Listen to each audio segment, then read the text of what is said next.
There are places in the world where the air itself feels heavy with memory, where the sea carries whispers of a past too vast to be fully grasped. Rhodes, the sun-washed island in the southeastern Aegean, is one such place. Today, visitors stroll along its harbors, sip coffee in shaded squares, and gaze at the same horizon that once bore witness to one of humanity's most audacious creations, the Colossus of Rhodes. More than 2 millennia ago, this island stood at the height of its power, a maritime hub, a cultural crossroads, and a political player in the turbulent world of the Hellenistic kingdoms. In that golden age, Rhodes dared to declare itself not just prosperous, but invincible. And to seal that declaration, they raised a giant. The Colossus was no ordinary statue. Standing over 30 meters tall, taller than the modern Statue of Liberty without its pedestal, it was a vision of the sun god Helios, wrought from bronze and iron, dominating the harbor's entrance. It was a feat of engineering so bold that even in an age of architectural wonders, it ranked among the greatest. For the Rhodians, it was not just art, nor mere propaganda. It was a promise carved in metal, a statement that their city would endure against siege, storm, and the grinding forces of history. Yet history, as it always does, had other plans. Barely half a century after its completion, an earthquake shook Rhodes to its foundations. The Colossus, which had weathered political storms and literal sieges, crumbled.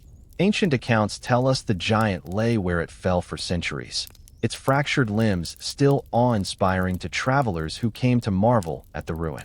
The people of Rhodes never rebuilt it, whether out of financial exhaustion, respect for an oracle's warning, or a shifting political reality, we cannot say for certain. The remains were eventually sold for scrap in the 7th century CE, disappearing into history's void. All that is left are scattered descriptions, half-truths, and legends that have been polished by centuries of retelling. Today, the Colossus exists only in our collective imagination. Artists have painted it straddling the harbor, though historians doubt this was ever true. Writers have turned it into a symbol of defiance and endurance. Archaeologists search for traces of its foundations. Engineers run calculations of its weight and stability, and dreamers imagine its return. And so we arrive at the question that has teased both scholars and visionaries. Could we rebuild the Colossus of Rhodes with modern technology? Could we, with our cranes and alloys, our computer modeling and seismic reinforcements, restore one of the 7 wonders of the ancient world, not as a ruin, but as a living presence beside the harbor it once guarded? To answer this question is to navigate not only the realm of engineering, but also that of culture, politics, and meaning. Rebuilding the Colossus would not simply be a matter of reassembling bronze plates over an iron skeleton. It would be a statement to the world. It would force us to decide whether such a work should replicate the original as faithfully as possible or reimagine it as a monument to the modern age. It would ask us to weigh the risks, financial, environmental, cultural, against the potential rewards, the revival of a wonder, the transformation of a city, the rekindling of a dream. This journey will take us into the heart of the ancient Mediterranean, where merchants and war fleets crossed paths, where art and politics were inseparable, and where the Rhodians once forged a god from molten metal. It will lead us through the dust of fallen empires and into the laboratories of modern engineers, where structural analysis meets historical detective work. Along the way, we will meet not only the Colossus as it was, but the Colossus as it might be. Taller, stronger, more enduring than the one that fell, yet carrying the same timeless spirit of ambition. The Colossus of Rhodes was, in its time, a statement that humans could challenge the scale of the gods. To rebuild it now would be to make that statement again, in a different language, but with the same audacity. Whether such an undertaking would be a triumph of cultural revival or a folly of monumental proportions remains to be seen. But one truth is certain. The harbor of Rhodes has stood empty of its guardian for over 2,000 years, and the sea still waits for the day when a giant might once again rise to meet the sun. In the late 4th century BCE, the Aegean world was a restless sea of power and ambition. Alexander the Great's empire, once a force that spanned from Greece to the Indus, had shattered after his death in 323 BCE, leaving his generals, the Diadochi, to carve it into competing kingdoms. In this new world order, cities rose and fell not just through military might, but through their mastery of trade, diplomacy, and strategic alliances. Rhodes, a sunlit island off the coast of Asia Minor, found itself uniquely positioned to thrive in this turbulent age. Geographically, Rhodes was a jewel. Its location placed it at the crossroads of Mediterranean trade routes, connecting Greece, Egypt, the Levant, and Asia Minor. Ships laden with grain from the Nile, spices from Arabia, and fine pottery from Athens passed through its harbors.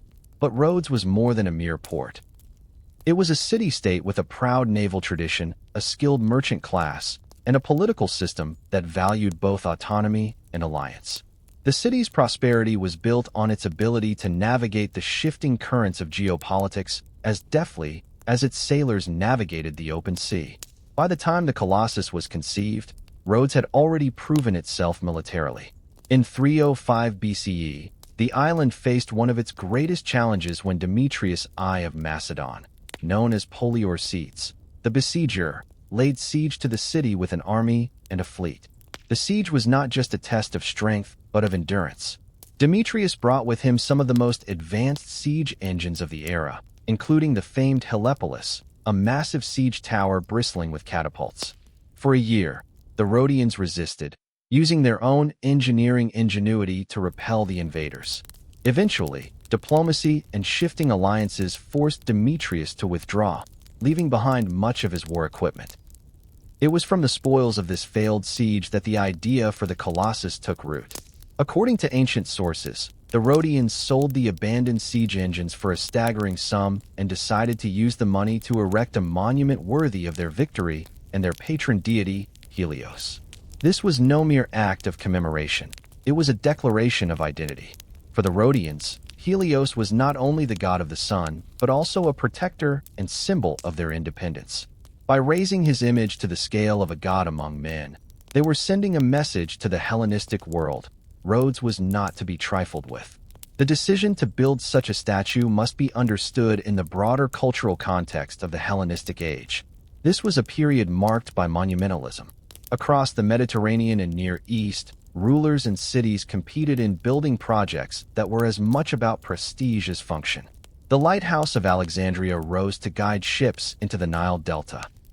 The mausoleum at Halicarnassus stood as a towering tomb to a satrap. The temples of Pergamon bristled with sculpture. In this age of wonders, to build big was to assert relevance. But there was also a spiritual dimension to such undertakings. Greek religion was deeply tied to civic life, and dedicating a colossal statue to a god was an act that blended piety with politics.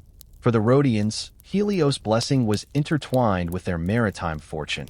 Their city's very prosperity seemed to flow from his favor. The Colossus would therefore not only honor the god, but act as a perpetual prayer cast in bronze. Rhodes itself was well suited for such ambition. The island had a thriving tradition of craftsmanship, especially in bronze work, shipbuilding, and masonry. It also boasted a political stability rare in the era, a stability that allowed for decades-long projects without the constant threat of civil upheaval. With wealth flowing from its trade networks and pride swelling from its military triumph, Rhodes in the early 3rd century BC was a city ready to immortalize itself. Still, the decision was bold almost to the point of recklessness. Constructing a statue of unprecedented size required not only resources but vision, technical skill, and the will to take on risks no one had yet faced in sculpture. The task would fall to Chares of Lindos, a Rhodian sculptor and pupil of Lysippos, one of the most celebrated artists of the Greek world. Lysippos was known for his mastery of proportion and for pushing the boundaries of scale, skills Charles would need in abundance. But even with such talent, the challenges were immense. How do you balance tons of metal on a frame that will withstand wind and earthquakes? How do you transport and raise bronze sheets higher than any crane had yet reached? These were questions with no clear answers in the beginning. And yet, this was the age of wonders. The spirit of the era was not cautious. It was experimental, confident, almost hubristic. Across the Mediterranean, rulers and cities alike seemed driven by the belief that human ingenuity could match, even outdo, the works of the gods. To the Rhodians, the Colossus was more than a gamble. It was destiny. As the first plans were drawn and the first foundations marked out in the harbor city, Rhodes stepped into a new chapter of its history. The island's fate would be forever tied to this singular project, not just in the years of construction that followed, but in the centuries of legend and longing it would leave behind. And as with all great undertakings, the journey from idea to reality would prove as remarkable as the monument itself. When the decision was made to honor Helios with a monument that would tower over Rhodes, the responsibility for this unprecedented project fell to Charles of Lindos. His reputation was already established. He was a master sculptor, trained under Lysippos, whose work had transformed Greek sculpture by emphasizing slender proportions and lifelike detail. Yet what lay before Charles was unlike anything he, or anyone, had attempted. There was no blueprint, no precedent. The task was to merge art, engineering, and the raw will of an entire city into a single colossus of bronze and iron. The ancient sources tell us that the statue was to stand around 33 meters, 108 feet, high, making it one of the tallest statues in the ancient world. This height was not chosen arbitrarily. It was an intentional statement of grandeur, pushing the limits of what the bronze casting and construction techniques of the time could support. To achieve this, Charles had to design an internal framework strong enough to bear not only the immense weight of the bronze plates that would form the outer skin, but also to withstand the winds that swept the harbor and the tremors of the earth. The foundation came first. The Rhodians selected a sturdy base within the city's harbor area. Its exact location is still debated by historians, with some believing it stood near the Mandrake harbor, others proposing a site further inland. Charles oversaw the excavation of deep trenches that were filled with massive stone blocks. The stability of this foundation was critical. A giant's feet could not rest on shifting ground. Some scholars suggest that a ring of lead may have been used at the base to absorb shocks from seismic activity, an early form of earthquake-resistant engineering. The construction itself began from the feet upward. Ancient sculptors typically used a method known as the lost wax casting technique for bronze statues, but for a project of this scale, adaptations were necessary. Bronze plates were cast in manageable sections, each shaped to fit a portion of the statue's anatomy, then hammered and riveted onto an iron framework. The iron was crucial. It formed the skeleton of the colossus, distributing weight and resisting bending under its own mass. To hold this frame together, wooden scaffolding was erected around and inside the growing structure, creating a forest of timbers that climbed higher with each completed section. Logistics posed a constant challenge. Each bronze plate, though smaller than the whole, was still heavy enough to require careful lifting. Ropes, pulleys, and capstans, operated by teams of laborers, hoisted the plates into position. Artisans worked at dizzying heights, riveting the bronze while balancing on planks and scaffolds. It was slow, dangerous work. The heat of the Mediterranean sun beat down on workers as they hammered and shaped the metal, and any mistake could mean a piece slipping and crashing to the ground, shattering weeks of labor. The statue's pose is still debated today, and much of what we know may be legend. Some later depictions imagine the colossus straddling the harbor entrance, with ships passing between its legs, but most historians dismiss this as physically impractical. More likely, Helios stood on a solid base, perhaps 1 foot slightly forward in a dynamic stance, his gaze toward the horizon, a cloak draped over one shoulder, and one hand raised, either holding a torch, a spear, or the reins of a chariot. Charles would have drawn from the established iconography of Helios, but scaled to a magnitude that transformed the familiar into the sublime. The choice of materials was both practical and symbolic. Bronze, with its golden sheen under sunlight, echoed the radiance of the sun god himself. The bronze used for the colossus was likely recycled from the siege engines left behind by Demetrius Poliorcetes, turning the tools of attempted conquest into a lasting emblem of freedom. Iron, less noble in appearance but stronger in function, was hidden within, the unseen strength that held the god aloft. Together, they created a statue that was as much a feat of metallurgy as of art. Years passed as the colossus rose, section by section. It was not a continuous upward climb. Storms, supply shortages, and the need for precise craftsmanship slowed progress. Yet the work never halted for long. As the legs were completed, The scaffolding was extended upward to the torso, then the arms, and finally the head. This was the most challenging stage. The head, with its intricate facial features, was both heavy and delicate. Artisans had to ensure that the expressions and proportions were perfect despite the enormous scale. Some accounts suggest that the head alone could hold several people inside during construction. The process took approximately 12 years to complete.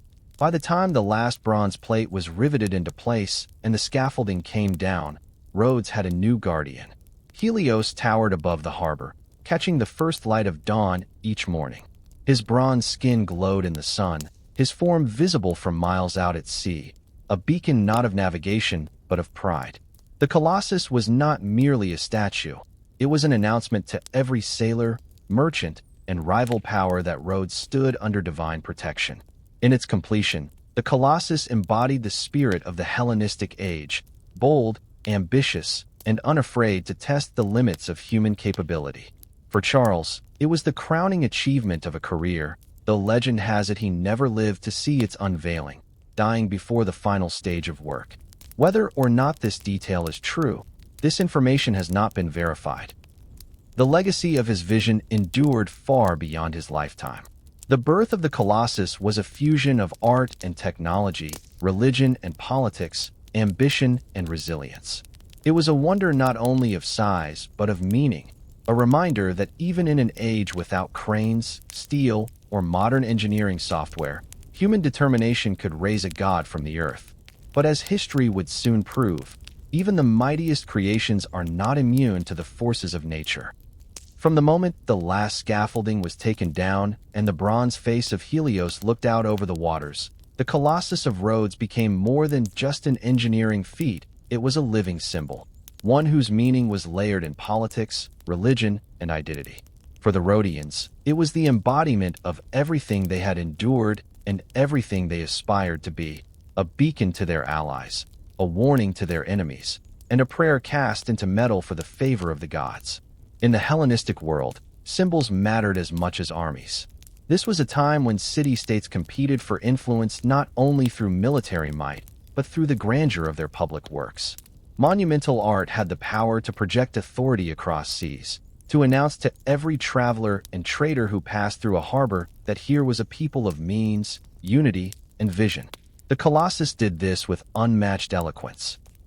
At over 30 meters tall, gleaming in the Aegean sun, it dwarfed every ship that entered Rhodes. Its presence alone suggested that Rhodes was more than just a strategic waypoint. It was a place favored by divine power, a city chosen by Helios himself. Religiously, the Colossus was a profound act of devotion. Helios was not a marginal deity on Rhodes. He was its patron, woven into the island's founding myths. Every year, the Rhodians held the Halia, a festival in his honor, with athletic contests, sacrifices, and a ceremonial chariot race. By building the Colossus, they had elevated their devotion to unprecedented heights, literally. For the citizens, the statue was a constant reminder that the god watched over them, that his light blessed their endeavors on sea and land. In a time when divine favor was seen as essential for prosperity and survival, the Colossus was as much a protective talisman as a work of art. Politically, the statue was a declaration of independence.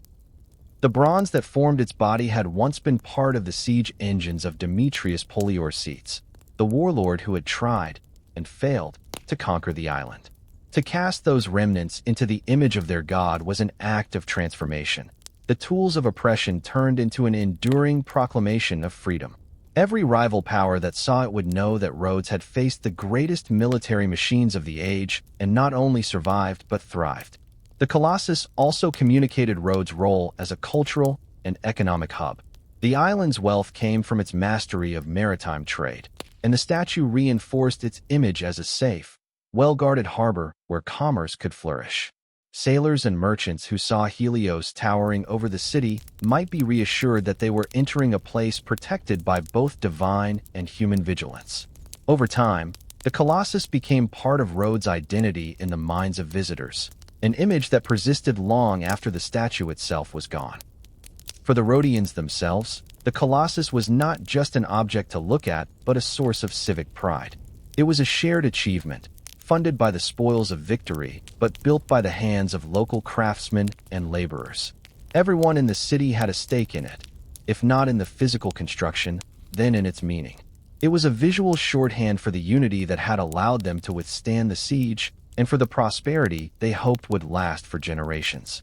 The aesthetic choices Charles made also contributed to its symbolic power.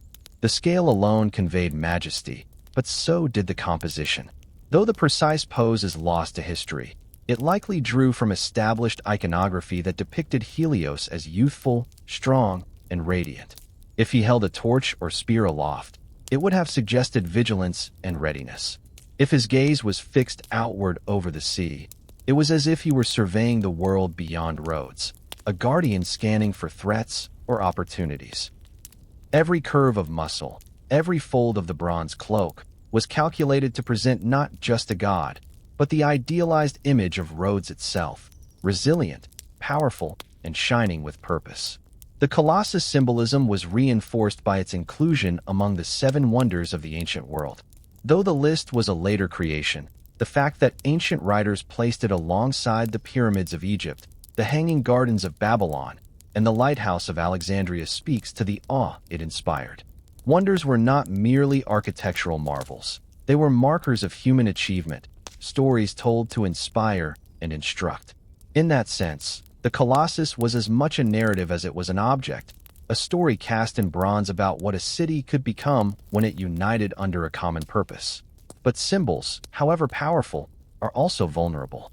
For all its grandeur, the Colossus was still a physical object subject to the forces of nature. The same sea winds that filled Rhodian sails could buffet its great form. The same earth that nourished the island's crops could tremble under the strain of tectonic forces.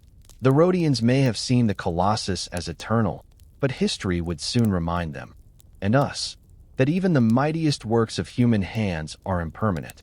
For now, though, in its early years, the Colossus stood as an unambiguous triumph. It was art as politics, politics as faith, faith as a daily presence in the lives of all who walked beneath its shadow. And in that moment, Rhodes had achieved something rare in history, a creation that truly embodied the ideals of its people while commanding the respect of the world beyond its shores. For more than half a century, the Colossus of Rhodes stood as the unchallenged guardian of the harbor, its bronze surface catching the first and last light of each day. Generations of Rhodians grew up with its presence fixed against the skyline, so constant that it seemed beyond the reach of time itself. And yet, in the year 226 BCE, the ground beneath the island reminded them of a truth as old as the world. The earth moves, and when it does, even gods can fall. Rhodes lay in a region of the Aegean that has always been seismically active, the slow grinding of tectonic plates sending shockwaves through the islands. The earthquake that struck that year was no ordinary tremor. Ancient accounts describe walls collapsing, temples splitting, and entire sections of the city sliding toward the harbor. The sea itself reportedly surged, sending waves into streets that had never known salt water. In the chaos, the Colossus, despite its deep foundation and iron framework, could not withstand the violent motion. The details of its fall are lost to history, but scholars speculate on several possibilities. The statue's height and relatively narrow base made it vulnerable to lateral shaking. Even a slight shift at the foundation could have compromised the iron skeleton. As the ground heaved, joints might have snapped, bronze plates could have buckled, and the immense weight above would have pulled the structure down. Whether the collapse was sudden or a progressive failure over several quakes, the result was the same. Helios fell. Ancient sources say the statue broke at the knees, its upper body crashing to the ground in pieces. The sound must have been like thunder, bronze plates shattering, timbers snapping, stone blocks toppling. In moments, what had once been the pride of Rhodes lay scattered along the harbor, a ruin of twisted metal and crushed stone. For the people who had known it all their lives, the sight must have been both shocking and deeply unsettling, as if the god himself had turned away.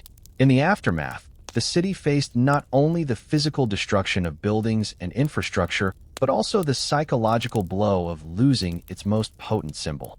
The Colossus was more than art. It was the embodiment of Rhodian identity and divine favor. Its fall raised uneasy questions.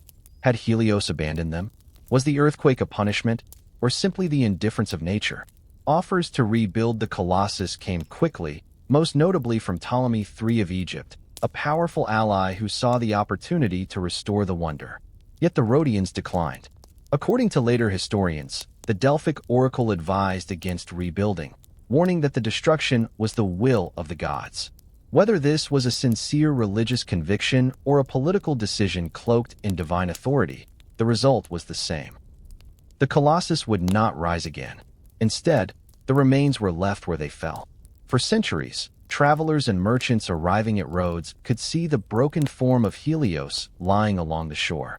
Ancient writers marveled at the sheer size of the fallen statue, noting that few could wrap their arms around its thumb and that each finger was larger than most statues. The bronze plates, greened by centuries of salt and air, lay like pieces of a giant's armor scattered after battle. These ruins, oddly enough, became a new kind of attraction. Pilgrims and tourists came not only to see the thriving city of Rhodes, but to walk among the fragments of what had been one of the seven wonders of the world. In a way, the broken Colossus continued to serve its original purpose. It still inspired awe, still spoke of the island's past glory, even if now it also told a cautionary tale about the limits of human achievement. For Rhodes, the decision not to rebuild may have been pragmatic.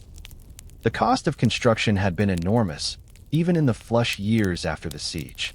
In the wake of a devastating earthquake, resources were needed for immediate repairs to homes, walls, and harbors.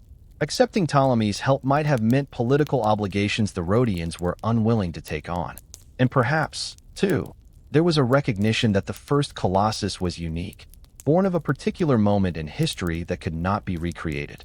In the centuries that followed, Rhodes continued to prosper as a maritime power, but the skyline was forever altered.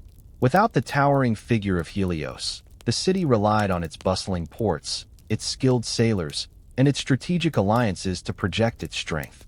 The Colossus lived on in memory, retold in stories, and reimagined in the minds of those who had never seen it whole. The fall of the Colossus marked a turning point in its legend. While it had once been a symbol of triumph and divine favor, in ruin it became something else. A monument to impermanence, a reminder that even the most extraordinary works are temporary. And yet, paradoxically, this impermanence is part of what ensured its immortality. The mystery of what it truly looked like, the tragedy of its destruction, and the enduring fascination with its colossal scale all combined to secure its place in human imagination long after the last bronze plate was carried away. Helios had fallen, but in falling, he had become eternal. When the Colossus of Rhodes lay shattered along the harbor, its story might have ended as a cautionary tale of hubris, one more ancient monument claimed by time and disaster. Yet, remarkably, the ruin itself became a new kind of wonder, shaping imagination, art, and ambition for centuries to come. In its broken form, the Colossus began a second life, one that would outlast even the city's golden age. For travelers in antiquity, Rhodes was already a destination. The island's location at the crossroads of Mediterranean trade routes meant it was constantly receiving merchants, envoys, and pilgrims. Long after the statue's fall, these visitors came to see what remained, and ancient writers were quick to record their impressions. Philo of Byzantium, in his famous account of the Seven Wonders, marveled at the fallen pieces, describing the immense size of its limbs. Strabo, the geographer, echoed this awe, noting that the statue's thumb was larger than most statues in Greece. This kind of testimony did more than preserve the memory of the Colossus. It transformed the ruin into a new kind of monument, one whose absence of wholeness only fueled the imagination. The fragments themselves told a story. Bronze plates, mottled green with age, curled like fallen leaves beside massive iron rods that had once been its internal framework. Blocks of stone from the base lay in irregular heaps, bearing the marks of ancient chisels. Some travelers claimed they could still trace the lines of Helios' face in the broken pieces, the proud features now weathered but unmistakable. Whether these accounts were accurate or shaped by wishful thinking, they gave the ruin an almost sacred quality, as if the god's spirit still lingered there. Over time, the Colossus became an enduring part of Rhodian identity. While its physical presence was gone, its image appeared on coins, seals, and decorative arts. These depictions often took liberties with scale and form, showing Helios with a radiant crown, his gaze fixed toward the horizon. Some images even placed the statue astride the harbor mouth, a pose that most historians now consider logistically impossible, but which became one of the most persistent and romanticized visions of the wonder. The afterlife of the Colossus was also fed by the literary tradition of the Seven Wonders of the ancient world. By the Roman era, the list had crystallized into a set of marvels that every educated person was expected to know. The Colossus' inclusion ensured that its fame spread far beyond Rhodes, becoming part of a shared cultural vocabulary. Even people who had never seen the island could conjure an image of a massive bronze figure watching over the sea. This mental image, half fact, half fantasy, was often more powerful than reality itself. In the Middle Ages, the Colossus took on new symbolic roles. For some Christian writers, it became a moral allegory, a reminder of the impermanence of earthly glory. They recast Helios not as a god, but as a pagan idol, toppled by divine will to humble human pride. In Islamic tradition, too, the statue entered folklore, with tales of its vast treasures and mysterious mechanisms. The Arabic writers al-Masudi and al-Idrisi mention the wonder, though often blending it with legends of mechanical marvels and magical guardians. Its ultimate disappearance from the Rhodian landscape came in 654 CE, when Arab forces under Muawiyah captured the island. According to later Byzantine accounts, whose accuracy is debated, the remains of the Colossus were sold as scrap to a merchant from Edessa, who supposedly needed 900 camels to carry the bronze away. This image of an ancient wonder reduced to cargo, parceled out to be melted and repurposed, is haunting. Whether the details are true or exaggerated, they mark the end of the Colossus as a physical presence and the beginning of its complete transformation into legend. Yet the absence only deepened its hold on the human mind. In Renaissance Europe, as scholars rediscovered classical texts and artists sought inspiration from antiquity, the Colossus was reborn in paintings, engravings, and architectural fantasies. These depictions often amplified its scale, showing it straddling the harbor or holding a massive torch, ideas that had no archaeological basis but captured the spirit of grandeur that the statue represented. The Colossus became a touchstone for thinking about human potential, the ability to conceive and build something so audacious that it defied imagination.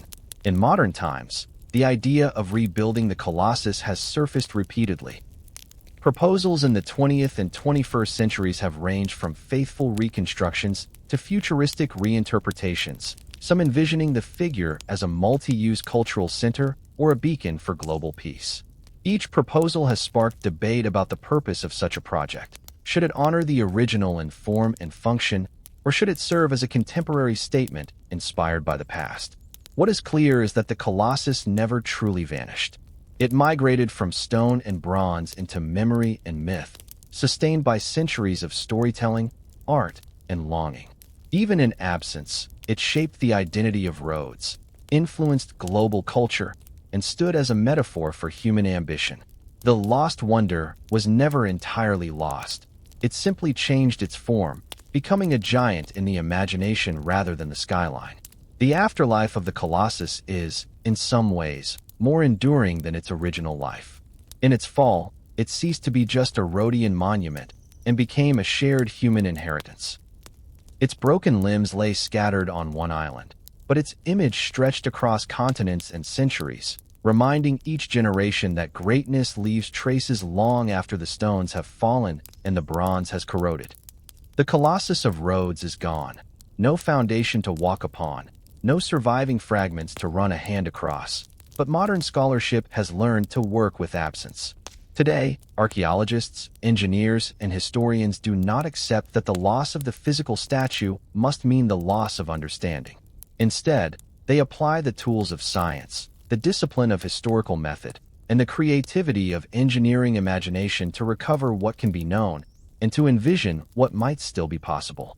The first step in studying an ancient wonder is to strip away the accumulated layers of myth. For the Colossus, This means confronting the popular image of a giant bronze figure straddling the harbor mouth, ships sailing between its legs. It is a striking vision, but almost certainly impossible from an engineering perspective. No ancient bronze structure could support such a span without collapsing under its own weight, and no evidence of such a harbor-spanning foundation has ever been found. Instead, scholars focus on accounts from the earliest sources, written closer to the time of the statue's existence, which describe it as standing solidly on a single base, most likely near the harbor rather than over it. Modern archaeological surveys of Rhodes have sought to pinpoint the statue's exact location. Ground-penetrating radar and subsurface imaging have been used in areas around Mandrake Harbor and the ancient Acropolis, searching for disturbances in the soil that could indicate a massive foundation. These studies have not yet yielded conclusive evidence, but they have identified zones where further excavation could reveal ancient construction layers. The problem, as with many ancient cities, is that modern Rhodes sits atop its ancient remains, and any deep digging risks disturbing current infrastructure. Material analysis is another tool in the modern investigator's arsenal. Ancient sources mention that the Colossus was made of bronze plates over an iron framework, with stone infill to add mass and stability. By studying surviving examples of large-scale Hellenistic bronze statuary, such as fragments from the statue of Zeus at Olympia or the bronze warriors recovered from the Sea of Rheas, researchers can reconstruct the casting techniques, joinery methods, and surface treatments that would have been used. Metallurgical studies of similar-era bronzes reveal the typical copper-tin ratios, impurities, and corrosion patterns, giving insight into both the appearance and structural properties of the Colossus. Historians also examine parallels from the wider ancient world. Large-scale statues from Hellenistic and Roman times show an evolving mastery of internal frameworks, balance, and load distribution. For example, the statue of Athena Promachos in Athens, built earlier in the classical period, demonstrated that Greek sculptors were capable of monumental scale, though the Colossus pushed those limits dramatically. By combining historical context with comparative analysis, scholars can build a plausible picture of the statue's form and engineering.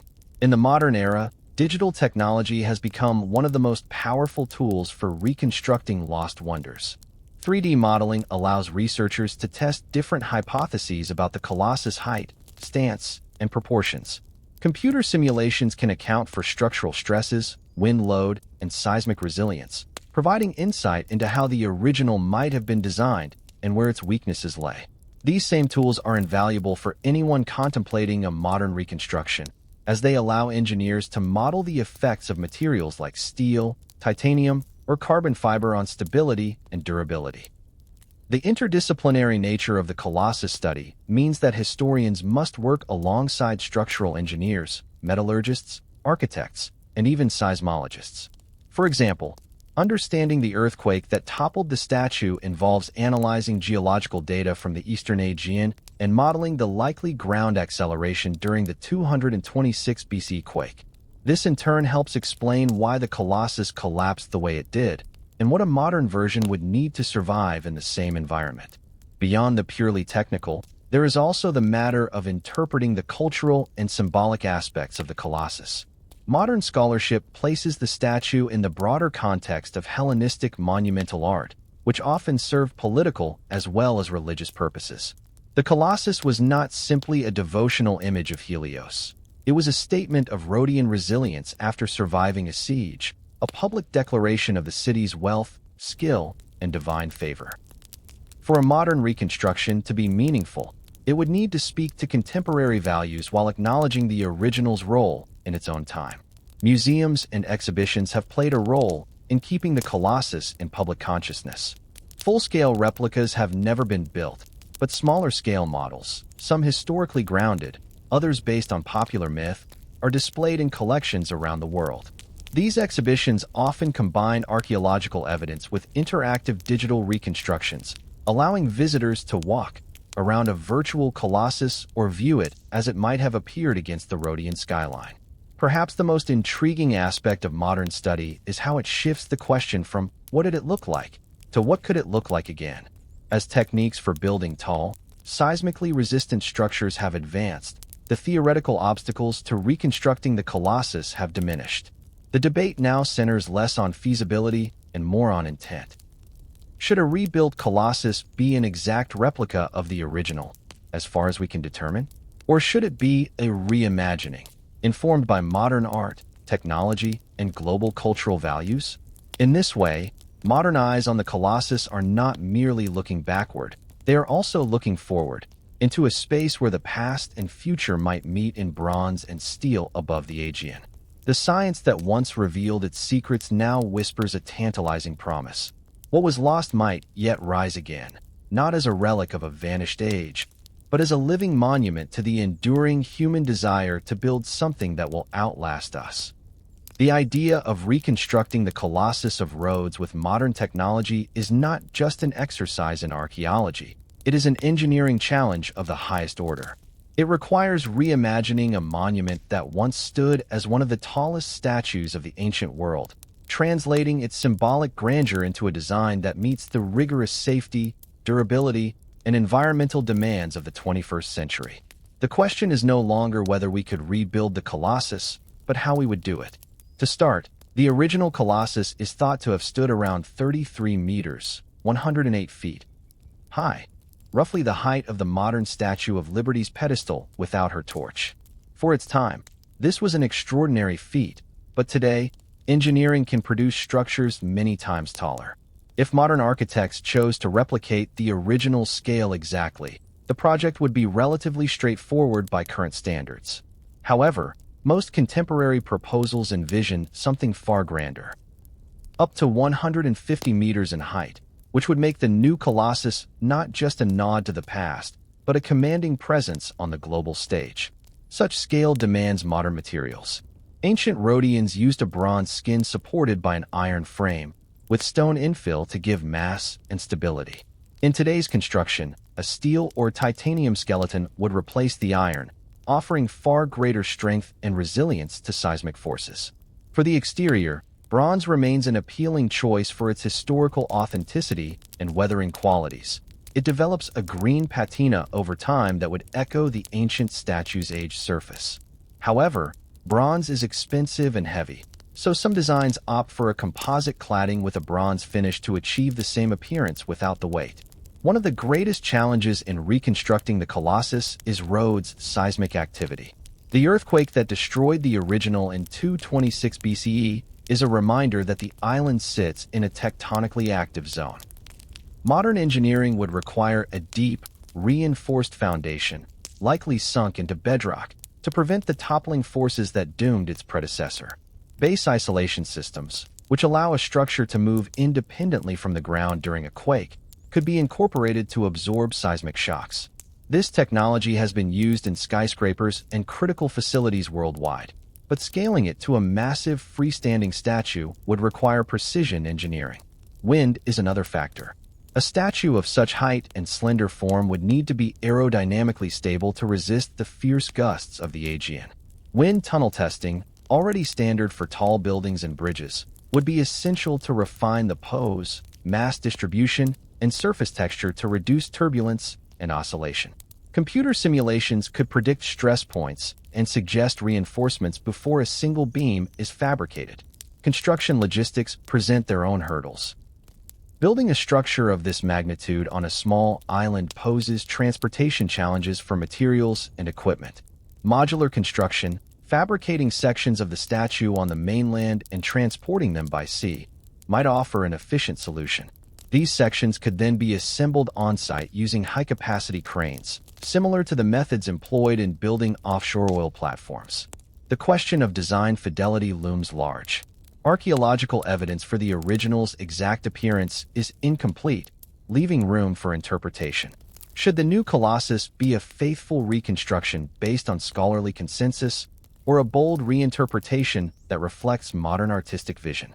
Advocates for historical accuracy argue that the project should aim to honor the ancient Rhodians' craftsmanship, while others see an opportunity to create a landmark that embodies contemporary values, sustainability, multiculturalism, and technological progress. In recent years, design competitions have yielded striking proposals. Some envision Helios in a more dynamic pose, perhaps with one arm raised holding a light source that doubles as a lighthouse beacon. Others propose integrating the statue into a multi-level cultural complex, with observation decks, exhibition spaces, and performance venues built into its structure. This would turn the Colossus into both a historical homage and a living economic asset, drawing tourists while serving the community.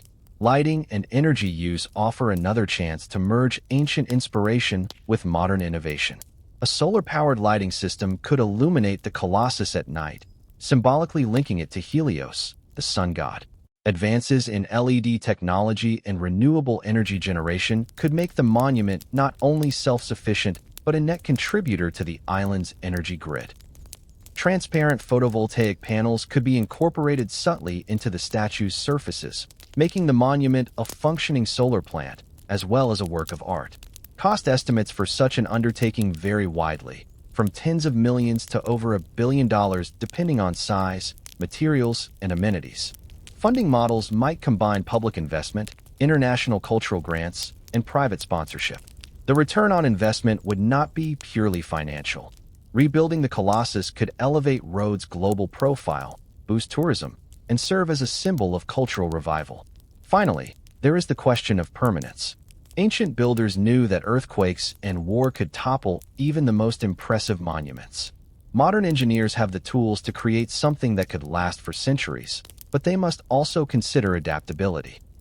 Modular components and replaceable panels could allow for easier maintenance and upgrades over time, ensuring that the Colossus remains not only a relic of the past, but a living part of the island's future.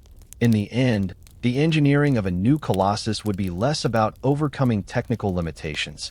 Our era has the means, and more about aligning purpose, design, and meaning. If Rhodes chooses to raise its sun god once again, the result will be a structure that stands at the intersection of history and innovation, a bridge between an ancient wonder and the possibilities of the modern world. Rebuilding the Colossus of Rhodes would not be a purely architectural or engineering achievement. It would be a cultural statement, a geopolitical signal, and a deeply symbolic act resonating far beyond the shores of the Aegean. The original Colossus was born from a moment of triumph over adversity, erected to commemorate Rhodes' survival after a brutal siege in 305 BCE. Its bronze skin and towering stance proclaimed the island's resilience to all who sailed into its harbors. A modern Colossus, if it rose, would inevitably carry its own layered meanings in the eyes of the world. For Greece, the project would be a chance to reaffirm its place as both guardian and innovator of global heritage. Greece is already home to monuments that anchor Western cultural identity: the Parthenon, the theater at Epidaurus, the sanctuaries of Delphi and Olympia. Rebuilding the Colossus would not only restore one of the seven wonders of the ancient world, but also serve as a testament to Greece's continued ability to balance preservation with progress. This would be especially potent in an era where cultural tourism is a major economic driver and national identity is often expressed through heritage projects. For Rhodes itself, the impact would be transformative. The island's identity is a tapestry of Hellenistic glory, medieval fortifications from the Knights Hospitaller, and Ottoman-era influences. A new Colossus would instantly become the island's defining landmark, its image emblazoned on coins, stamps, and tourist brochures. It would alter the skyline, becoming the focal point for visitors arriving by sea or air. This influx could trigger a tourism boom rivaling that of the Acropolis in Athens or the pyramids of Giza. Hotels, restaurants, museums, and local artisans would all benefit, potentially revitalizing the economy. But at the same time, the sheer scale of change would demand careful planning to avoid overwhelming the island's infrastructure and heritage sites. Culturally, the Colossus could serve as a powerful symbol for the Mediterranean region as a whole. In a world fractured by political divisions, environmental crises, and cultural tensions, a monument dedicated to the sun god could be reframed as a universal emblem of light, unity, and renewal. Its dedication could transcend its ancient origins, celebrating not just Rhodes or Greece, but the shared heritage of humanity.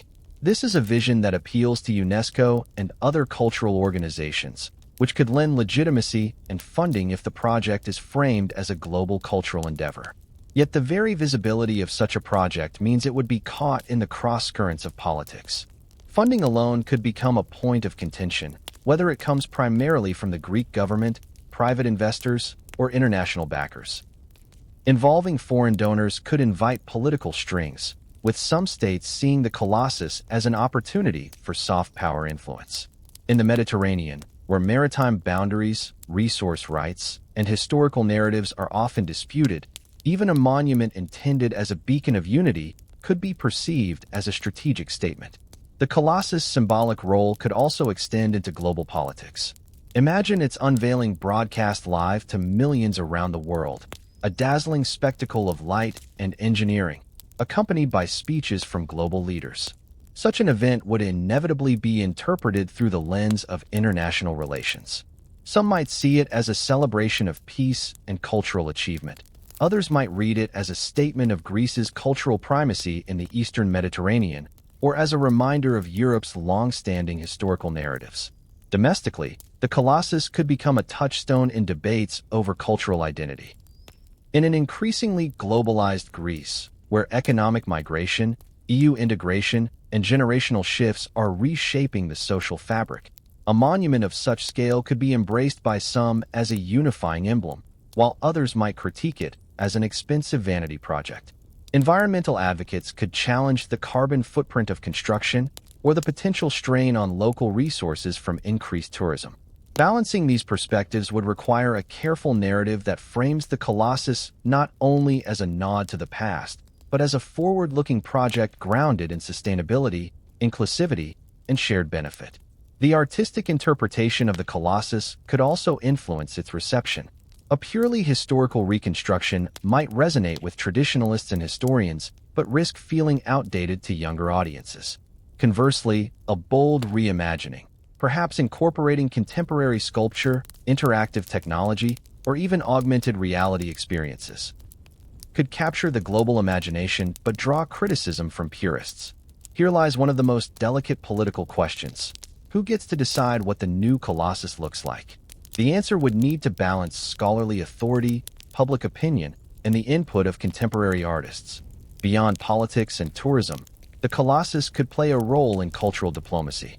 Rhodes could host international art festivals, engineering conferences, or cultural summits beneath the statue's gaze. Partnerships with cities that host their own monumental icons. The Statue of Liberty in New York, Christ the Redeemer in Rio de Janeiro, the Motherland Calls in Volgograd, could create a network of symbolic landmarks dedicated to global cooperation. Such initiatives could give the Colossus a diplomatic life far beyond its stone and metal. In the end, the ripples of a modern Colossus would not be confined to Rhodes or even Greece. Like the original, it would stand as a statement visible to all who approach by sea, a symbol that would inevitably be interpreted, claimed, and contested in ways no single architect, historian, or politician could fully control. This unpredictability is part of the monument's potential power. It would be more than an object. It would be a conversation, one that might last for centuries. The rebirth of the Colossus of Rhodes would not simply be the unveiling of a monument. It would be the ignition of an economic engine with the potential to reshape the island's fortunes for generations. Tourism is already the lifeblood of Rhodes, with its sunlit beaches, medieval old town, and ancient ruins drawing over 2 million visitors each year. The arrival of a reconstructed Colossus, especially one that could rival modern megastructures in size and spectacle, would transform this steady flow into a tidal wave. But with great opportunity comes the burden of stewardship, and history has shown that rapid economic growth tied to a single attraction can be both a blessing and a curse. In purely financial terms, the Colossus could become one of the most profitable cultural landmarks on Earth. Consider the economic halo effect of monuments like the Eiffel Tower or the Sydney Opera House. Not only do they attract ticket sales, but they also create a brand identity that boosts every other aspect of the local economy. Hotels fill to capacity, restaurants extend their hours, retail sales climb, and transportation networks hum with activity. A similar effect in Rhodes could mean billions in added revenue over a decade, revitalizing the island's economy and providing funds for infrastructure, education, and cultural preservation. The statue itself could be monetized in multiple ways without diminishing its symbolic value.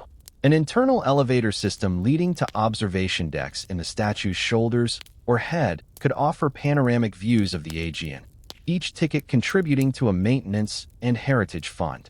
Integrated museums or immersive multimedia exhibitions within the base could tell the story of the original Colossus, the siege it commemorated, and the technological marvels behind its reconstruction. Exclusive evening tours, gala events beneath the illuminated figure, and annual festivals could further diversify the revenue stream. Beyond direct tourism, a modern Colossus would strengthen Rhodes' position in the global cultural marketplace. The island could become a hub for conferences, art biennales, and even film productions seeking the drama of a colossal backdrop. Its image would adorn everything from postage stamps to international advertising campaigns, creating a multiplier effect for Greek tourism as a whole. In an era when destinations compete fiercely for attention, the Colossus could make Rhodes synonymous with wonder. Yet such opportunity carries risks. Tourism saturation can strain local resources, inflate housing prices, and erode the very culture that attracts visitors in the first place. Venice's battle against over-tourism offers a cautionary tale. There, the influx of visitors has priced locals out of their homes and strained infrastructure to the breaking point. Rhodes would need to plan carefully to avoid similar pitfalls. This could mean limiting daily visitor numbers to the Colossus itself, enforcing sustainable tourism policies, and ensuring that economic benefits are distributed across the island rather than concentrated in a few corporate hands. The environmental impact of a tourism surge must also be considered. Increased flights, cruise ship dockings, and local transportation could raise carbon emissions and put pressure on the island's energy and water systems. If the Colossus were built with sustainability at its core, powered by renewable energy, constructed with low-carbon materials, and integrated into a broader green tourism strategy, it could serve as a model for climate-conscious heritage projects. This would not only appeal to environmentally aware travelers, but also future-proof the monument against regulatory and reputational challenges. Economically, there is also the question of resilience. While a Colossus would likely draw visitors for decades, trends in tourism can be unpredictable. Global recessions, pandemics, or political instability can cause sudden drops in travel. To mitigate this, Rhodes would need to ensure that the Colossus is part of a diversified economic strategy that strengthens other sectors, agriculture, crafts, education, while using tourism revenue to fund long-term development. The cultural legacy of the Colossus adds another layer of responsibility. For Rhodians, the statue would not just be an attraction, it would be a symbol woven into their identity, as much a part of the island's soul as its ancient harbors and sunlit hills. Preserving this connection means involving local voices in decision-making, from the statue's design to the way its story is told. The Colossus should not be imposed upon the island as a corporate product, but embraced as a community creation, its benefits flowing back to those who live in its shadow. Global perception would also shape the Colossus' legacy. If it is seen as a respectful restoration of history, it could become a symbol of cultural pride, not just for Greece, but for humanity's shared heritage. If, however, it is dismissed as a commercial gimmick or an environmental liability, it risks becoming a cautionary tale of misplaced ambition. This is where narrative becomes as important as engineering. How the project is framed, from its first press release to its ribbon-cutting ceremony, will influence how future generations remember it. Ultimately, the Colossus of Rhodes, ancient or modern, is more than metal and stone. It is a mirror reflecting the ambitions, values, and ingenuity of the society that builds it. In the 3rd century BCE, it reflected a city's triumph over its enemies. In the 21st century, it could reflect a world striving to balance heritage with innovation, tourism with sustainability, and economic gain with cultural integrity. If Rhodes can strike this balance, the new Colossus will not just stand above the harbor. It will stand as proof that humanity can honor its past while building a future worth inheriting. If the original Colossus of Rhodes was a marvel of its time, bronze plates bound over an iron skeleton anchored to a stone base, then a modern reincarnation would be a testament to the 21st century's mastery over matter. The ancient builders worked with the materials and methods available to them. Bronze smelted from copper and tin, hammered into plates, iron rivets, stone foundations, and wooden scaffolding that creaked under the weight of progress. Today, we stand on the shoulders of 2 millennia of metallurgy, structural engineering, and materials science, with the ability to create structures the ancient world could barely imagine. The question is not whether we could build a new Colossus. It is how to do so in a way that ensures it endures storms, earthquakes, and centuries of salt-laden air. The choice of core structural material would be the first decision. Bronze could return, but as a skin rather than the skeleton. Modern bronze alloys are corrosion-resistant, yet still prone to oxidation in a marine environment, developing a protective patina over time. For the internal frame, high-tensile steel, engineered to withstand extreme stress and fatigue, would offer strength far beyond anything chairs of Lindos could have conceived. Advances in metallurgy mean that steel today can be lighter yet stronger, allowing for a taller and more slender figure without compromising stability. In earthquake-prone regions like the Dodecanese, however, strength alone is not enough. Flexibility is essential. Here, the science of seismic-resistant design comes into play. The Colossus could be equipped with base isolators, massive bearings that allow the structure to sway gently during a quake, dissipating energy rather than resisting it. This technology has already been proven in skyscrapers in Tokyo and bridges in California. Scaling it to a statue would be an engineering challenge, but not an impossibility. Composite materials could push the boundaries further. Carbon fiber-reinforced polymers offer extraordinary strength-to-weight ratios and resist both corrosion and fatigue. They could be used in high-stress internal components where minimizing weight is critical, such as outstretched arms or a raised head, reducing the load on the statue's core. Glass fiber composites, meanwhile, could be incorporated into secondary structures or decorative elements, offering resilience against the sun and sea while keeping costs manageable. Modern concrete also changes the game. The ancient world knew of lime-based mortars, but today's ultra-high-performance concretes, UHPC, can be mixed with steel or polymer fibers, achieving compressive strengths far exceeding standard concrete. A reinforced concrete core could anchor the Colossus deep into bedrock, providing a stable foundation against both wind and waves. Importantly, UHPC can be designed for longevity. Some formulations are projected to last over a century with minimal maintenance, even in aggressive marine climates. The skin of the modern Colossus could blend tradition and technology. Bronze remains the most historically resonant choice, but stainless steel offers an alternative with its own visual and symbolic appeal. Polished to a mirror finish, stainless steel could reflect the changing sky, giving the statue a living, shifting presence. Alternatively, weathering steel, like COR10, could be used for a deliberate patina effect, evoking the timelessness of antiquity while ensuring structural integrity. A hybrid approach, bronze for the outward-facing, symbolic surfaces, stainless or weathering steel for less visible elements, could satisfy both historical aesthetics and modern durability. Advances in coating technologies also expand possibilities. Nanoceramic coatings could be applied to bronze or steel surfaces to resist saltwater corrosion, graffiti, and weathering, while maintaining the material's natural look.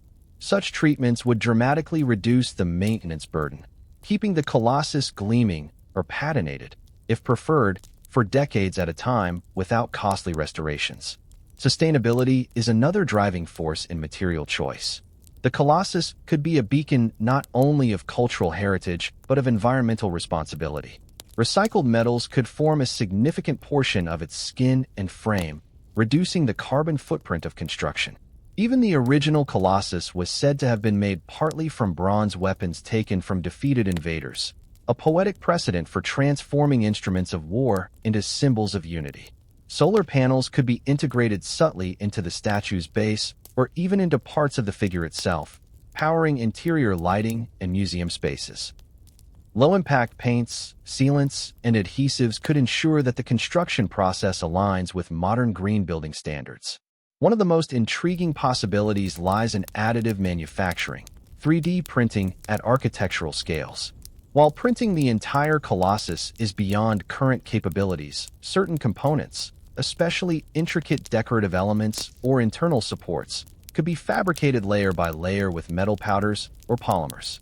This approach allows for geometries impossible to achieve with traditional casting or forging, reducing waste and enabling precise customization. The question of scale also factors into material selection. If the modern Colossus were to match or exceed the estimated 33 meters of the original, certain materials might suffice.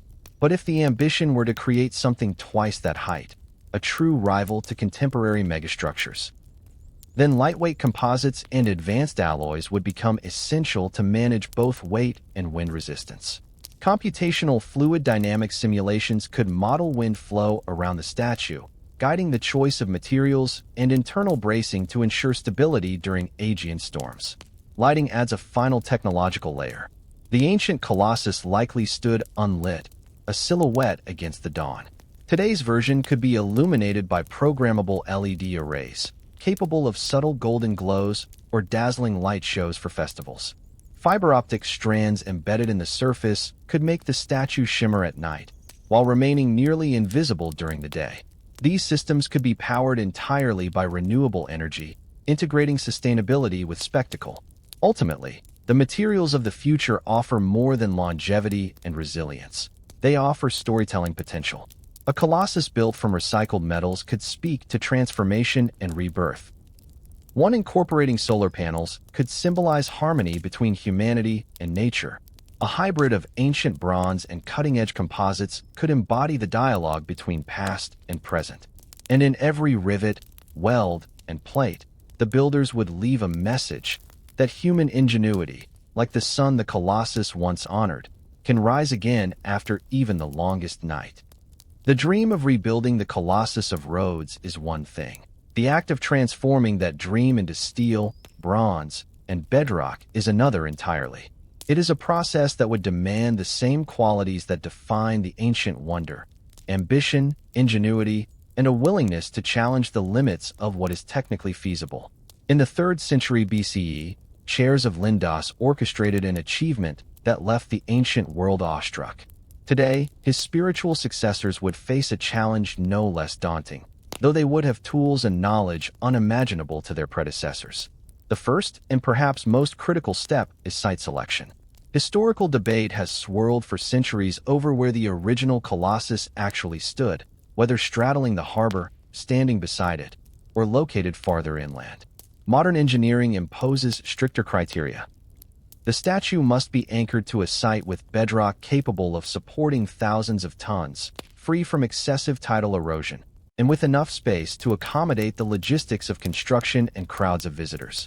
If the Colossus were placed near the Mandrake harbor, where tradition situates it, engineers would need to conduct extensive geotechnical surveys to map the seabed, the underlying rock, and the water table. This alone could take months before a single beam is laid. Once the site is chosen, foundation design becomes the make-or-break stage. Ancient builders relied on massive stone plinths and backfilled rubble to spread the load. Today's engineers would look to deep caisson foundations, hollow shafts sunk into the bedrock, filled with reinforced concrete, capable of distributing the statue's weight evenly and resisting lateral forces from wind and seismic activity. In an earthquake-prone region like Rhodes, the foundation would also integrate base isolation systems, high-strength elastomeric bearings, or sliding pendulum isolators that allow the structure to sway without fracturing. With the foundation secured, the skeleton of the Colossus, its internal frame, would rise in a sequence of precisely calculated stages. This is where modern structural analysis comes to the fore. Engineers would model every component using finite element analysis, FEA, simulating stresses from wind gusts, seismic waves, temperature changes, and even the weight of tourists in observation decks. These simulations would reveal exactly where to reinforce the frame, where to save weight with lighter composites, and how to ensure the figure remains stable even in the face of once-in-a-century storms. The logistics of assembly present a puzzle of staggering complexity. The Colossus could be built in situ, piece by piece, with cranes lifting prefabricated sections into place. Alternatively, larger modules could be constructed off-site in specialized facilities, then transported by barge or heavy-lift helicopter, a method used for offshore oil rigs and massive bridge sections. Either approach would require precision to the millimeter, since any misalignment could cascade into structural weaknesses as the statue grows taller. Bronze skin panels, if the builders choose to honor the ancient aesthetic, would be cast in large sections using modern lost wax or sand casting techniques, then mounted to the frame with concealed fastenings. Each panel would be shaped to fit seamlessly, the joints weather-sealed to prevent corrosion. This phase would involve a marriage of artistry and engineering. Artisans patinating the bronze to achieve the desired finish, while engineers ensure that thermal expansion under the Mediterranean sun does not warp the skin. Wind loading, a factor the ancients understood only intuitively, is a dominant concern today. At heights of 30 meters or more, even moderate winds exert immense pressure. Computational fluid dynamics, CFD, models would be used early in the design phase to shape the colossus in ways that minimize vortex shedding, the phenomenon that can cause oscillations in tall, slender structures. Engineers might subtly adjust the stance, the arm angles, or even the texture of the skin to channel airflows safely away from vulnerable points. Safety systems would be integrated from the start. Internal staircases and elevators would not only provide access for visitors, but also serve as escape routes in emergencies. Fire suppression systems, lightning protection, and continuous structural health monitoring. Sensors embedded in the frame to detect strain, vibration, and corrosion would ensure that any emerging problem is addressed before it becomes catastrophic. In this way, the colossus would be as much a living machine as a static monument. Construction sequencing must also consider the human factor. A project of this scale would employ hundreds of workers, engineers, crane operators, welders, bronze casters, safety inspectors, operating in a confined site surrounded by the sea and an active tourist zone. Strict scheduling would minimize disruptions to local commerce while ensuring that each phase of the build flows logically into the next. A delay in one phase, such as the delivery of custom-fabricated frame segments, could ripple through the entire project timeline. And then there is the matter of cost. Estimates for rebuilding the colossus range wildly depending on size, materials, and complexity, anywhere from $150 million for a modest reconstruction to over $1 billion for a megastructure with integrated attractions. Funding could come from a blend of public investment, private sponsorship, international cultural grants, and even crowdfunding campaigns. The financial planning must ensure not only that the colossus is completed, but also that there are resources for its maintenance for decades to come. Public engagement during the build would be essential to maintaining enthusiasm and political support. Live-streamed progress updates, on-site viewing platforms, and educational outreach could make the construction itself a global spectacle. In a sense, the act of building the colossus could be as unifying and inspiring as the finished monument, proof that humanity can undertake a shared project of extraordinary ambition. In the end, the challenge of engineering the colossus in the modern age is not simply about creating something enormous.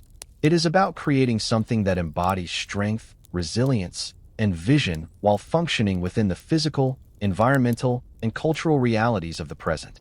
The ancients built their colossus as a statement of triumph after war. We would build ours as a statement of what is possible when technology, artistry, and determination converge, not to dominate, but to inspire. If the original Colossus of Rhodes was a declaration of victory, an embodiment of a city-state's defiance against siege, then its modern reincarnation could speak to something broader, more enduring. In the 21st century, symbols are not merely about power or dominance. They are about connection, shared purpose, and the stories humanity chooses to tell itself. The decision to rebuild the Colossus would not only resurrect a lost wonder of the ancient world, but redefine it for an age facing different challenges than chairs of Lindos could ever have imagined. In the ancient world, monumental statues often signaled divine favor or martial supremacy. Today, a rebuilt Colossus could serve as a monument to human cooperation. Rhodes sits at the crossroads of Europe, Asia, and Africa, its location a geographical metaphor for global interdependence. The new Colossus could be conceived not as a solitary Greek icon, but as a monument incorporating design motifs and engineering contributions from multiple nations. Panels of bronze could be sourced from recycled metals donated by countries around the world, each bearing a subtle engraving of its origin, literally weaving the planet into its skin. In this way, the statue's very structure would carry a message that humanity's greatest works emerge when we combine our resources and ideas.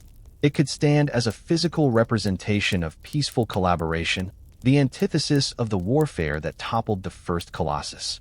Just as the Eiffel Tower became a symbol of France's industrial prowess and the Statue of Liberty a beacon of welcome, the Colossus could become the emblem of a planet learning to act together. Sustainability would be central to its identity. The Mediterranean climate, with its endless sunlight, offers an opportunity to make the Colossus energy self-sufficient. Photovoltaic panels could be discreetly integrated into the statue's base or even its surface, powering lighting, internal climate control, and visitor facilities.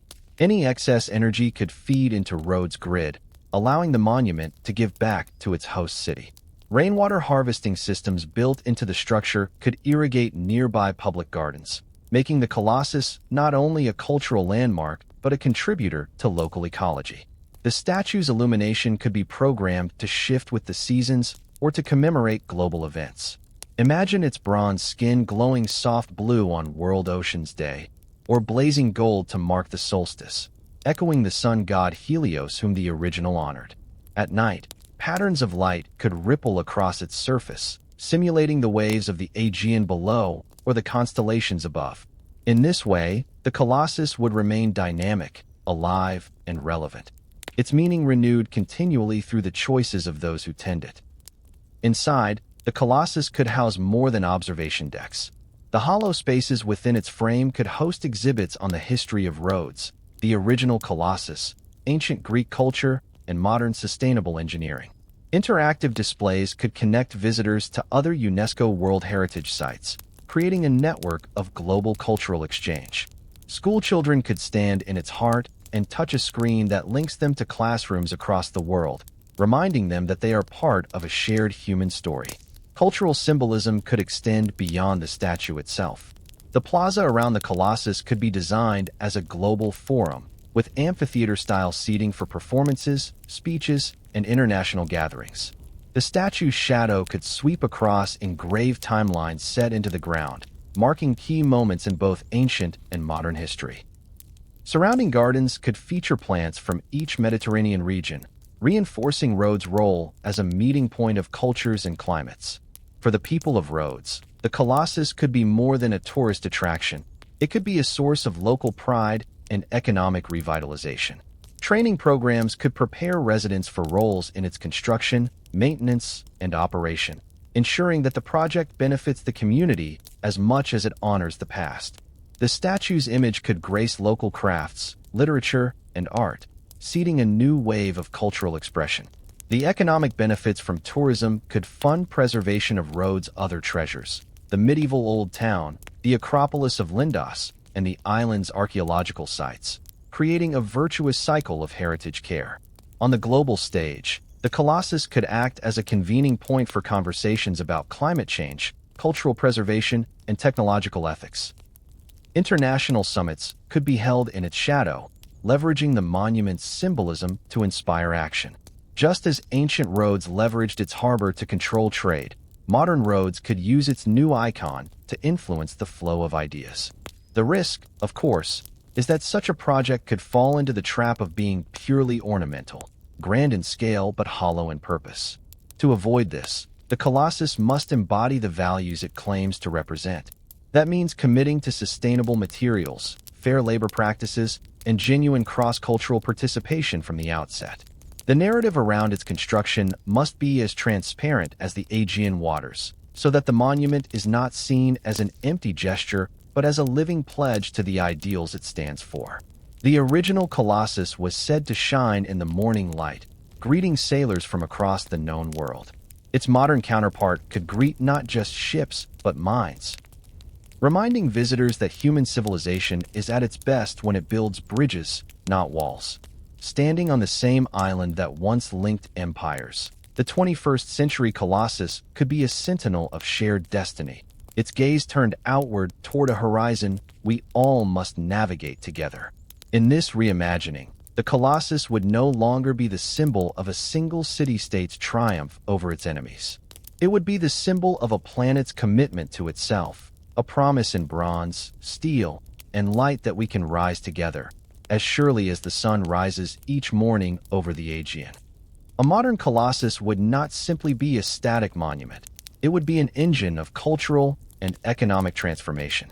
For Rhodes, and for Greece as a whole, the reconstruction of one of the seven wonders of the ancient world would place the island at the center of a global conversation, partly about history, partly about technology, and partly about the possibilities of the future. The economic ripple effects would extend far beyond the shoreline, altering trade, tourism, and diplomacy in ways that few other cultural projects could match. Tourism would be the most immediate and visible impact.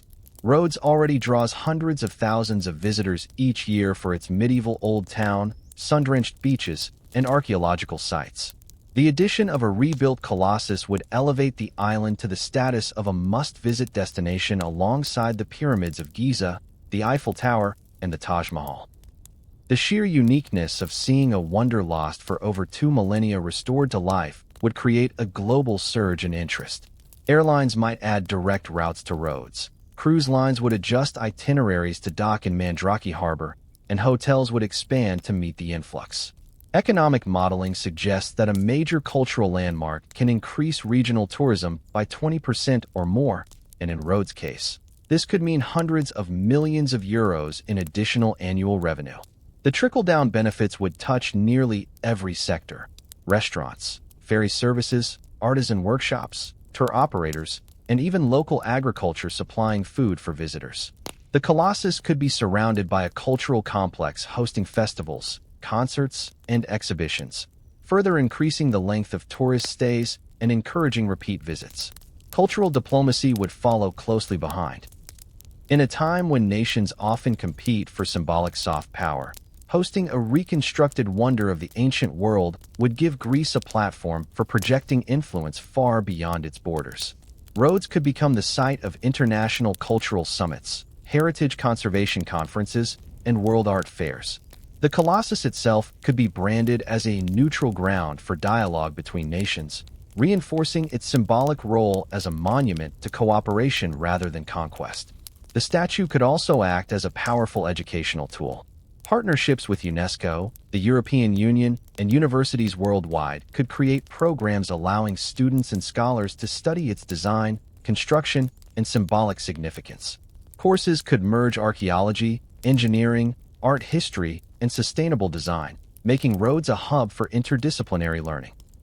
This academic pull would enhance the island's profile as not just a tourist destination, but a place where knowledge is exchanged and preserved. Economically, the project would require careful planning to ensure long-term viability. Maintenance of such a large structure, especially in a marine environment, is costly.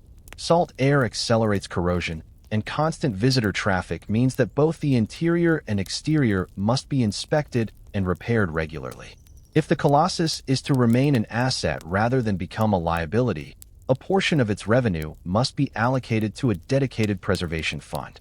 Here, public-private partnerships could play a crucial role, with corporate sponsors underwriting specific features, perhaps a tech company funding the internal digital exhibits, or a renewable energy firm supporting its solar infrastructure. The Colossus image could also become a lucrative brand in its own right. Like the Eiffel Tower or the Sydney Opera House, its silhouette could appear on everything from postage stamps to luxury goods. Licensing agreements could ensure that Rhodes and Greece share in the profits from this branding, further supporting cultural and infrastructure development. The goal would be to keep the monument's image tightly linked to values of heritage, innovation, and sustainability, avoiding the trap of turning it into a mere tourist gimmick. However, economic gain cannot be the only metric of success. If the Colossus is to truly serve as a cultural and diplomatic asset, it must be open, accessible, and inclusive. Ticket prices should allow local residents to enjoy it regularly, and educational programs should reach both the wealthy and those of modest means. The monument's public spaces should be designed to encourage spontaneous gatherings and cultural exchange. ensuring that the Colossus belongs as much to the people of Rhodes as it does to the tourists who come from afar.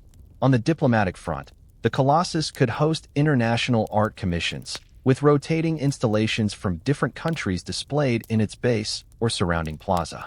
These cultural contributions could be curated around themes of peace, climate action, and human achievement, turning the monument into an evolving gallery that reflects the state of the world. As with the Olympic Games, this would offer nations a non-political arena in which to present their creativity and values. And beyond politics and profit, there is the intangible benefit of pride. For the people of Rhodes, to see the Colossus rise again would be to stand in the continuum of history, descendants of those who once gazed at Helios in his bronze glory. This renewed wonder could inspire a generation of young Greeks to pursue careers in engineering, design, and the arts, knowing that their island can once again produce something the whole world admires. In this vision, the Colossus becomes far more than a static icon. It is a living participant in the global cultural conversation, a catalyst for economic vitality, and a bridge, both literal and symbolic, between nations. Its success would not be measured solely by the number of visitors or the euros in the treasury, but by the depth of the connections it fosters and the inspiration it sparks. No project of such scale and ambition could exist without its detractors, and a modern reconstruction of the Colossus of Rhodes would be no exception. As the concept moved from the realm of imagination into engineering blueprints and feasibility studies, voices of skepticism would inevitably rise, from environmentalists wary of its footprint, from economists questioning its cost, from historians debating the authenticity of recreating something so long vanished. For every supporter envisioning a cultural renaissance, there would be others who saw the effort as misguided or even dangerous. Environmental concerns would top the list. Rhodes is not just an urban hub. It is an island ecosystem, with delicate marine environments surrounding its harbors and a landscape shaped by centuries of human and natural interaction. A massive coastal construction project could disrupt marine life during its building phase. Pile driving for foundations, dredging for stability, increased shipping of materials, all of which could have long-term consequences for biodiversity. Environmental impact assessments would be required by EU and Greek law, and such studies might recommend costly mitigation strategies, artificial reef restoration, temporary exclusion zones for certain species, and the use of quieter, less invasive construction techniques. Then there is the question of climate change. Critics could argue that building a colossal statue at sea level in the 21st century is short-sighted, given rising ocean levels and the increased risk of severe storms. In the age of Helios, Rhodes did not have to contend with a century's worth of climate models predicting coastal shifts. A storm surge today, amplified by warming waters, could inflict catastrophic damage on an exposed monument unless the design incorporated advanced resilience strategies. The Colossus might require a base reinforced to withstand Category 5 hurricanes, seawalls to diffuse wave energy, or the integration of sacrificial structural elements designed to fail without compromising the whole. Economic feasibility would also be contentious. Estimates for a modern Colossus range from several hundred million euros to over $1 billion, depending on its size, materials, and complexity. While tourism revenue could eventually offset some of the cost, the initial investment would require public funding, private sponsorship, or a combination of both. Opponents would question whether those resources might be better spent on infrastructure, healthcare, education, or renewable energy, particularly in a country still mindful of its recent financial crises. The argument would not be without merit. Cultural megaprojects often exceed their budgets and timelines, and the financial burden can linger long after the applause fades. Historians, too, would weigh in, challenging the very premise of reconstruction. The original Colossus has been gone for over 2,000 years. Its design is known only through ancient descriptions, some conflicting, others clearly romanticized. Should a modern interpretation aim for perfect historical accuracy, an impossible goal, or embrace contemporary aesthetics and materials? Purists might contend that any reconstruction would be, at best, a symbolic homage rather than a faithful revival. The Parthenon's surviving columns can be restored because they are still there. The Colossus exists only in imagination and text. Cultural critics could take this further, questioning whether rebuilding ancient wonders risks turning heritage into spectacle. Would a new colossus serve as a beacon of shared humanity, or merely as an expensive tourist trap? Could it dilute the meaning of the original, transforming a symbol of Rhodes' resilience into a marketing prop for the Instagram age? If the colossus becomes just another selfie backdrop, critics would argue its deeper significance will be lost. Political complications are almost inevitable. The colossus would be a national and international symbol, and as such, vulnerable to politicization. A shift in government could stall funding or redirect the project's purpose. Foreign donors might seek influence over its design in exchange for sponsorship, raising concerns about cultural sovereignty.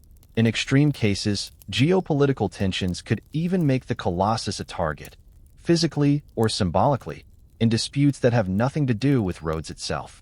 There is also the sobering fact that monumental structures carry perpetual maintenance obligations. The Statue of Liberty undergoes continuous preservation efforts to protect it from corrosion and structural fatigue, and it is far smaller than the proposed colossus. Without diligent and well-funded upkeep, the monument could degrade rapidly in the salty Aegean air, becoming an embarrassment rather than a triumph. Yet, for all these risks, history is full of examples where bold visions faced fierce criticism and still reshaped the world.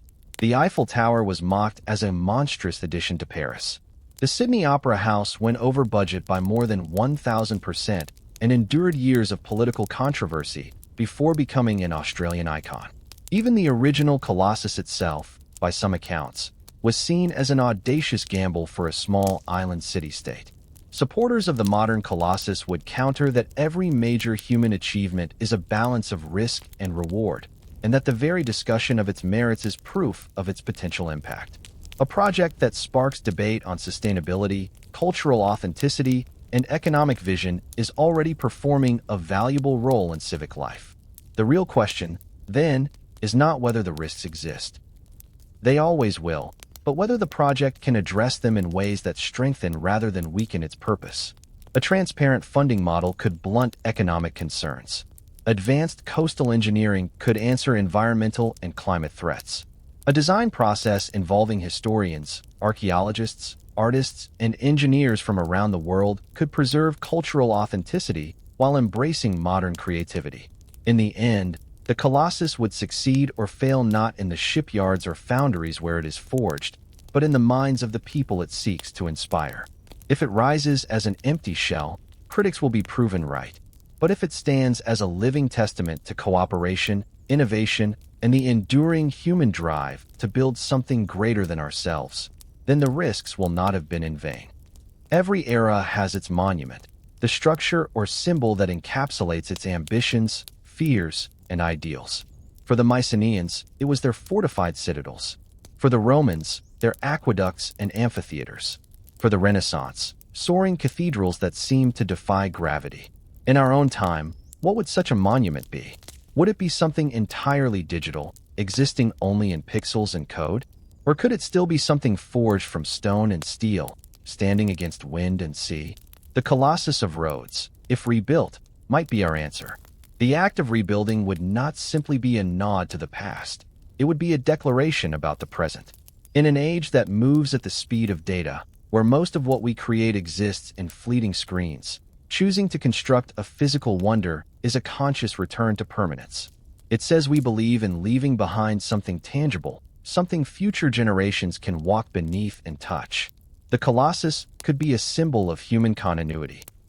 A link between the hands that shaped bronze in antiquity and the hands that mold titanium and carbon fiber today.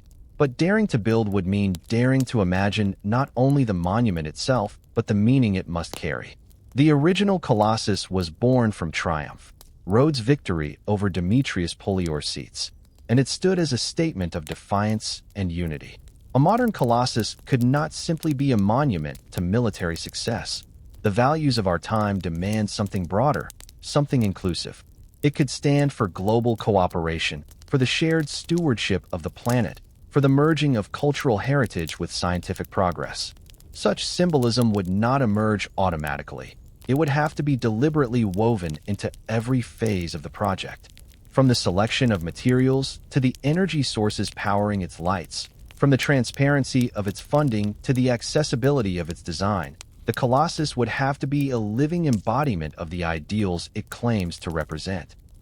In this way, its very construction could become a form of diplomacy, drawing together architects from Japan, engineers from Germany, environmental scientists from Australia, and artists from across the Mediterranean. There is power in the act of building itself. The world is often shaped not by words alone, but by the things we choose to make real. The Great Wall of China, the pyramids of Giza, the International Space Station, all began as visions, derided by some, championed by others, until they took shape against the odds. If Rhodes dares to build, the process will test not only engineering capacity, but also political will and public faith. Such a project must outlast election cycles, economic downturns, and shifts in popular opinion. It must be rooted in a vision larger than any one administration, company, or generation. The Colossus would also invite us to rethink what it means to interact with history. Too often, we approach the past as though it were a museum exhibit, frozen behind glass, untouchable. But if we dare to rebuild, we are engaging with history as a dialogue, not a display. We are asking, what can we carry forward? What deserves to be reimagined? And how can we honor the spirit of an ancient achievement without reducing it to mere replication? Of course, to dare is to accept the possibility of failure. The project could stumble under financial strain, technical setbacks, or political disputes. It could be met with international criticism, dismissed as vanity, or overshadowed by global crises. But the very act of attempting it would signal a refusal to accept that the era of great monuments is over. It would assert that humanity can still gather its resources, creativity, and ambition to build something extraordinary. Perhaps the most compelling reason to build is the legacy it could leave, not just in steel and stone, but in minds and hearts. A child from Rhodes could grow up seeing the Colossus on the horizon every day, knowing that their community brought the impossible into being. A visitor from across the world could stand beneath its towering frame and feel, if only for a moment, that humanity's past, present, and future are all connected in the same arc of ambition. The Colossus would not change the world overnight, but it would change the way we think about our place in it. It would remind us that we are capable of creating beauty and meaning at a scale that transcends the individual, that we can still stand together to make something so vast it humbles us, and so enduring it outlives us. If we dare to build, we will be measured not only by the monument that rises in the harbor, but by the unity, ingenuity, and courage it took to place it there. And perhaps, in some distant century, when our descendants sail into Rhodes and gaze up at the sunlit figure on the shore, they will know that in our time, against all challenges, we chose to leave them a wonder. In the quiet hours before dawn, Rhodes lies still. The harbor's waters reflect the stars in trembling silver, and the air smells faintly of salt and the whisper of the open sea. It is here, in this half-light, that one can almost imagine it. The shadow of a colossal figure standing guard at the harbor's edge, the faint gleam of bronze catching the first hint of morning sun. For over 2 millennia, that vision has lived only in the imagination, a ghostly silhouette conjured from scraps of history and the longing of generations. Yet the question lingers, could we bring it back? The Colossus of Rhodes is more than a lost monument. It is a story, one that belongs equally to history and to hope. Its destruction was not just the collapse of metal and stone. It was the loss of a chapter in humanity's shared narrative. To rebuild it would not be to erase that loss, but to write a new chapter, one that bridges the gulf between what was and what might be. Such an act would say to the world, we remember, and we choose to continue. But in truth, the most powerful legacy of the Colossus is not the image of a giant by the sea. It is the idea that humanity is capable of thinking and building beyond necessity. The ancient Rhodians did not need their Colossus to survive. They built it because they wanted to create something magnificent, something that proclaimed their place in the world. That desire, to make something not because it is required, but because it is beautiful, symbolic, and enduring, is one of the rarest and most defining qualities of our species. If we were to rebuild the Colossus today, it would not stand only for Rhodes. It would stand for the willingness to reach across centuries, to bring the distant past into conversation with the present. It would stand for the idea that the modern world, for all its speed and fragility, still has the patience and skill to create something monumental. And it would stand as a reminder that the wonders we inherit are not limited to those left to us. They can also be the ones we choose to make. There will always be those who argue that some giants are best left in legend, that the past should remain untouched. And perhaps they are right, in part. The Colossus that once stood in Rhodes will never exist again exactly as it was. Its materials have been scattered, its builders long gone, its original gaze lost to the ages. But in place of an exact replica, we could create a new guardian of the harbor, one that speaks not only to what Rhodes was, but to what the world can be. Whether the Colossus rises again will depend not on technology or resources alone, but on the strength of collective imagination. For the decision to rebuild is, at its heart, an act of belief. Belief that beauty matters, that history can be honored through action, and that in a world often divided, a single figure standing tall could still inspire unity. The light of the Colossus has been gone for more than 2,000 years, but light is never truly lost. It waits, patient, for something to kindle it again. If the day comes when the figure of Helios stands once more beside the sea, torch or crown ablaze with the brilliance of a new dawn, it will not simply be a return of what was. It will be a beginning, and the light that returns will be ours to keep.